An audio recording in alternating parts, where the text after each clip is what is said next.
To switch to manual shift mode, ensure the shift lever is in the drive position. Then, shift to drive again.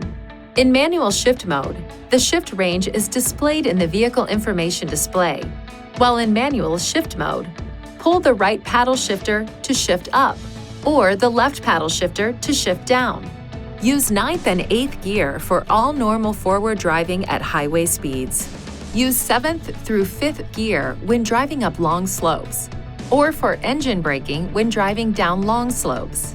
4th through 2nd gears can also be used for hill climbing or engine braking on downhill grades. 1st gear can be used for climbing steep hills slowly, driving slowly, or for maximum engine braking on steep downhill grades. Do not drive at higher speeds for extended periods of time in lower than 8th gear. This reduces fuel economy. To cancel manual shift mode, move the shifter to the drive position again. Please see your owner's manual for important safety information, system limitations, and additional operating and feature information.